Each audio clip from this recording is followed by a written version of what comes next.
आज मैं आपके साथ शेयर करूँगी एक कमाल की दाल। अक्सर आपने देखा होगा कि घरवालों में से कोई बंदा ऐसा ज़रूर निकलता है जो कहता है कि मैं ये नहीं खाऊँगा। तो आज की रेसिपी बड़ी कमाल होने वाली है, बड़ी सिंपल चीज़ से मैं आपको बनाना सिखाऊँगी और हर कोई आपकी तारीफ़ करेगा। तो सबसे पहले आपने क्या करना है, आपने लेनी है चने की दाल।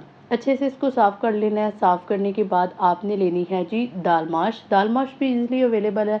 जितनी आपने चने की दाल लेनी है उसका चौथा हिस्सा आपने दाल माश का लेना है।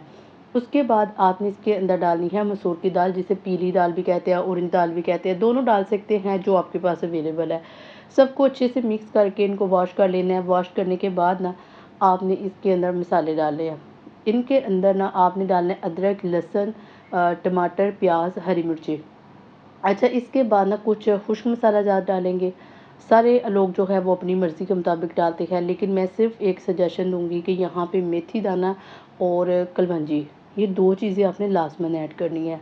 ठीक है? ये बड़ा अच्छा ज़ायका देंगी आपको। इसके बाद आपने पानी डालना है। अगर आप चावलों के साथ खाना चाहते हैं तो दाल तो आपने थोड़ी-सी पतली रखनी है। अगर आप चावलों के साथ नहीं खाना चाहते तो फिर आप इसको गाढ़ा रखें। इसके बाद आपने करना ये है कि इसको वेट लगवाएँ 10-15 मिनट। और दूसरी तरफ हम तड़के के लिए प्याज काट लेते हैं। ठीक है जी, प्याज, हरी मिर्चें, अदरक और लहसुन, इसका तड़का लगाना है। अदरक को मिक्स नहीं करना। अच्छा, यहाँ पे ना मैं आपको एक और चीज़ बताती हूँ कि अक्सर आप क्या करते हो कि अक्सर क्या होता है कि हम कटिंग बोर्ड जो हैं इनको साफ़ करना भूल जाते हैं। इनके ऊपर निशान पड़ जाते हैं, लाइनें पड़ जाती हैं और न्यू कटिंग बोर्ड भी पुराने लगते हैं। तो इसके लिए ना सबसे बेस्ट है कि आप एक लेमन लें, इसके ऊपर नमक लगाएँ और अच्छे से रगड़ें। जब आप अच्छे से रगड़ेंगे ना तो आपका कटिंग बोर्ड बिल्कुल सही साफ़ हो जाएगा। अच्छा, इससे ना आप अपना सिंक भी साफ़ कर सकती हैं ना। अगर सिंक गंदा हो जाता है, चिकनाई हो जाती है, समटाइम बंद भी हो जाता है, तो ये इस्तेमाल करेंगे ना तो आपका सिंक कभी बंद नहीं होगा। यहाँ पे ना मेरे पास एक डिब्बी थी तो इसके ऊपर से मैंने कागज़ उतारना था। मैं नहीं ये करती कि मैं इसको हाथों के साथ रगड़ती हूँ, बल्कि थोड़ा-सा गर्म पानी करके उसके अंदर डिब्बी को रख दो।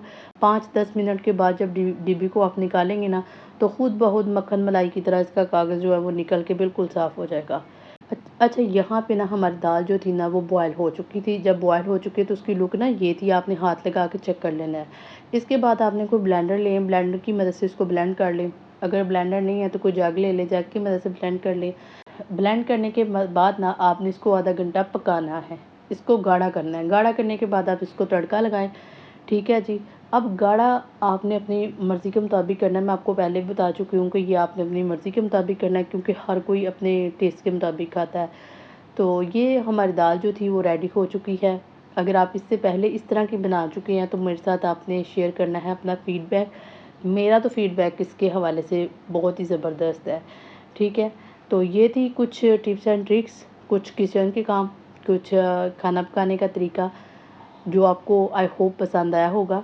तो इसके अलावा ना मैंने अपना कबर्ड को भी साफ़ करना था। मैं हमेशा कोई ना कोई काम जो होता है उसको तक़सीम करके रखती हूँ। मतलब अब एक दिन में सिर्फ़ एक काम करती हूँ, ज़्यादा काम नहीं करती। ठीक है? तो आज कबर्ड को साफ़ करना था। आपको पता है छोटे-छोटे जो बच्चे होते हैं ना वो दराज़ खोल के उनको चीज़ों को बखेरते रहते हैं, निकालते रहते हैं। अब माँ जो है वो लॉक भी लगाती है, लेकिन सम टाइम बच्चे ज़िद भी करते हैं कि नहीं हमें खोल के दें, हमने ये करना है, वो करना है। तो इससे क्या होता है कि वो भी खूब सारा बच्चेदान गंद मचाते हैं। तो मैंने ना आज इसको भी ठीक करना था। तो ये थी मेरी वीडियो, जिसको मैंने ठीक किया, ऑर्गेनाइज़ करके बच्चों को जूते को रखा। अब देखो बच्चे कब तक इसको गंदा करते हैं। तो ये थी मेरी वीडियो, होपफुली कि आप लोगों को अच्छी लगी हो।